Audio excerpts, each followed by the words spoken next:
ወሽም ነሰውኑ ማመነን ይሆስናንሶ ወረፋ መጠበቅ ያሰለቸናል። ወረፈገንም ኒላምሲስ ሆስፒታል ሄዶ ወረፋ መጠበቅ ሆስፒታላ ፈያው ለታክሲ ወረፋ መጠበቅ ታክሲ ላይ ማላ ወረፈ ለአውቶቡስ ወረፋ መጠበቅ አውቶቡስን ወረፈ ብዙ ወረፋዎች አሉ። ለሰት ወረፉሚዮ መጠበቅ የሚባል ነገር እንሰለቻለን። ኤካ እገሪማይም ኒያስ ሁሉ ነገራችን ችኮላ ነው። ነስ ወንደሞጭም ተባዩ ካሬ ነው። ጊዜያችንን ቶሎ መጠቀም እንፈልጋለን። ኒካማኔ አጥንሳ ጋጋምባ ዋጥነን አንሶ እግዚአብሔር ግን ዋይ ካሬ ጋጋቦይ ጸልያለን። ይልጥኖ ዘላለም አምላክ እግዚአብሔር ስለዚህ ጊዜና ሰዓት እጅግ አድርጌ አመሰግናለሁ። ቃልን ከፈትን፣ ልባችን ለቃል የተከፈተ ይሁን።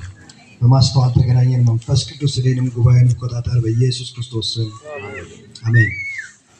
ሁለተኛ ሳሙኤል ሄደን ስናነብ ለሳሙኤልን ምዕራፍ 2 ላይ እንዲህ ይላል። ውሸት ተቅለሞን ኪዶ ሁለተኛ ሳሙኤል ምዕራፍ 2 ለሳሙኤልን ውሸት ተቅለሞን ምዕራፉን በሙሉ አላነበውም። ውሸት ተንደም ቀነና ኦሞይ በዚህ ክፍል የምናገኘው ታሪክ ከበዮን ሲንዶ ማገን የዳዊት ታሪክ ነው። ዳዊት አገና እግዚአብሔር ዳዊትን ገና በሕፃንነቱ ነበር እንደሚያነግሰው የተነገረው። ዋይ ዳዊት ጪሎማኒስም አድሊ ወስናት የመጀመሪያው የእስራኤል ሀገር ንጉስ ሳኦል ይባላል። ሉተከዮኪ እስራኤል አድሊ ሳኦል ያማማው ሳኦል እግዚአብሔርን ባለመታዘዙ ምክንያት ሳኦል ዋይ እጃጃም ቾንግ ማሽካይ ንጉሱ ንግስናው ከርሱ ተወሰደ። አድላን ኢቴንስ መሰሙ ከዚያ በኋላ ነበር እግዚአብሔር ሳሙኤልን ዘይት ይዘ በቀንድ ወደ እሰይ ቤት ሂድ አለው። ወደ ቤተልሔም ላከው። ያንስ ለሰገ ሳሙኤልና ዘይት አመዳኪላ እሰይ ምትኮልን መረ ያንን ታሪክ ሁላችን እናውቃለን። ያጋን እንድችም ለእሰይ ልጆቹን በሙሉ አሳለፈ። በመጨረሻ ግን እግዚአብሔር ሳሙኤልን እንዲቀባ ያለው ማንን ነበር? ትንሹን ዳዊትን ቀባዋል። እሰይ ወድም ኢቴን ዮክ ኦስ ወንድቾም ሳሙኤል ላግን ህጊሱኩይ ወንስ ልሙጫፈ ከኬኖዮ ዳዊት የተገባው በሕፃንነቱ ነው ለንግስና። የእስራኤል ንጉስ ሳኦል ሞተ። ከቆይታ በኋላ ደሳኪያ እስራኤል አዲል ሳኦል ነው። እግዚአብሔር ቃል በገባው መሰረት ከሳኦል በኋላ የሚነግስ ንጉስ ማነው? ዳዊት ነው። ዋይ ሰቀራጉ ኪስንደም ሳኦልን ለስን እስራኤልን አዲል ይወቆቃየ ዳዊት ወዲያው እንደሞተ የመንግስት ሽግግር መደረግ ነበረበት። ያማለው ኪሰሞድም አዲላደክ በይቢኮኮ አንድ ንጉስ ሲሞት ወገኖቼ ማታዲል ነው የመንግስት ሽግግር ወዲያው ነው የሚደረገው። አዲል በዮን ቢኮኮ ያማነበሳ አንድ ቀን እንኳን ሀገሪቷ ያለ ንጉስ መኖር የለባትም። ወትበልቾም ኦውል አዲል ቤት አፉሬን ጠኖይ በዓለማችንም እየሆነ ያለው ታሪክ ይሄ ነው። ለምሳሌ በቅርብ ጊዜ ውስጥ የእንግሊዝ ሀገር ንግስት ኤልሳቤጥ እንደሞተች እናስታውሳለን። እሷ እንደሞተች ገና ከመቀበሯ በፊት ነበረ ልጇ ንግስናውን የተረከበው።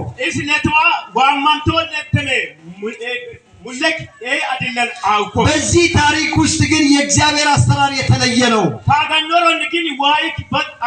ምንድነው የተፈጠረው? ንጉስ ሳኦል እንደሞተ ወዲያው ዳዊት አልነገሰም። ቁጥር 2 ላይ ሁለተኛ ሳሙኤል ስታነቡ እንዲህ ይላል። ከዚያም በኋላ ዳዊት ከይሁዳ ከተሞች ወደ አንዲት ልውጣ ብሎ እግዚአብሔርን ጠየቀ። እግዚአብሔርም ውጣ አለው። ዳዊትም ወዴት ልውጣ አለ። እርሱም ወደ ኬብሮን ውጣ አለው። ዳዊትም ከሁለት ሚስቶቹ ከእዝራኤላዊት ከአኪኖሃም እና ከቀርሜሎሳዊ የናባል ሚስት ከነበረችው ከአቢግያ ጋር ወደዛ ወጣ። ከዳዊትም ከእርሱ ጋር የነበሩ ሰዎችና ቤተሰቦቹ ሁሉ አመጣ። በኬብሮን ከተሞችም ተቀመጡ። የይሁዳም ሰዎች መጥተው በይሁዳ ቤት ይነግስ ዘንድ ዳዊትን በዚያ አቀቡት።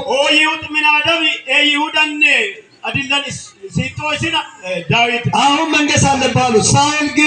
ሳኦልን የቀበሩት የኢያቢስ ገለዓድ ሰዎች ናቸው ኤሳውን ዋው ሚቶክ ኢያቡስ ጋር ምን አደረገው ብለው ለዳዊት ነገሩት። ጊታኪላ ወድም ዳዊትም ወደ ኢያቢስ ገለዓድ ሰዎች መልእክተኞች ልኮ እንዲህ አላቸው፣ ኤሳውን ዋው ሚቶማን ኮሎን ዳዊትም ወድም አስያማና እናንተ ለጌታችሁ ለሳኦል ይህን ቸርነት አድርጋችኋልና ሳኦልን ወድም ከቢጆን ካይሮን በጣም ቀብራችሁታልምና በእግዚአብሔር የተባረካችሁ ሁኑ። አሁንም እግዚአብሔር ቸርነትን እውነትን ያድርግላችሁ። ይህንንም ነገር አድርጋችኋልና እኔ ደግሞ ይህን ቸርነት እመልስላችኋለሁ። አሁንም ጌታችሁ ሳኦል ሞቷልና እጃችሁ ትጽና፣ እናንተም ጨክኑ። ዳግም የይሁዳ ቤት ግን በእነርሱ ላይ ንጉሥ ሆን ዘንድ ቀብተውኛል አለ። ዳዊት ምን አይነት ንጉሥ እንደሆነ በጣም የሚገርም ሰው ነው። በነገራችን ላይ ዳዊት ከተገባበት ጊዜ ጀምሮ ንጉሥ ሳኦል ዳዊትን ለመግደል ያሳድደው ነበር።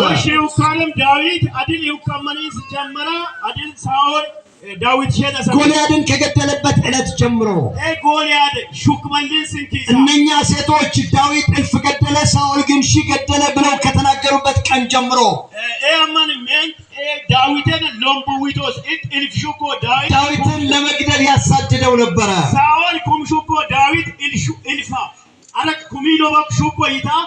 ዳዊትን ለሞዊቶ አማን ሳኦል ተዋቸለ ከአንድም ሁለት ጊዜ በጦር ሰብቆታል፣ ሞክሮበታል። ለሚንሰም ተሰማነ ኤባጋዲን ቀሰን ዳዊት ዘመኑን በአብዛኛው የኖረው በጫካ በደን ውስጥ ነበር ተደብቆ ከንጉሥ ሳኦል። ንጉሥ ሳኦል ያሳድደው ነበረ። ሳኦል ዳዊት እንዳውም ከአንድም ሁለት ጊዜ እግዚአብሔር በእጁ ጥሎለት ነበር ዳዊት። አንድ ወቅት ታስታውሳላችሁ፣ ንጉሥ ሳኦል ሰራዊቶችን ሰብስቦ ዳዊትን ሊያጠቃ ወደዛ ወደ ዋሻ ሄደ። ከዚያ በኋላ አንድ ቦታ ደክሟቸው ተኝተው ነበረ። ንጉሥ ሳኦል መካከል ተኝቷል፣ ሰራዊቱ ከበውት ነበረ።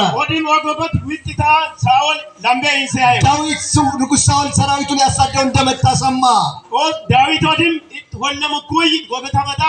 እንሂድ አለና አንዱን ጋሻ ጃግሬ ይዞ ሄደ። በዚያ እነዛ የከበቡትን ወታደሮች ተሻግሮ ንጉሥ ሳኦል ጋር ደረሰ። እዛ ዳዊት ያደረገውን ታውቃላችሁ። ከልብሱ ዘርፍ ቆረጠ። ሳኦል በጣም ቅን የሆነ ሰው ነው ዳዊት። በጣም የሚገርም ነው። እኔና እናንተ ብንሆን እዛ እንደው ከመሬት ጋር ብናጣብቀው ደስ ይለናል አይደል? ይህን አላደረገም።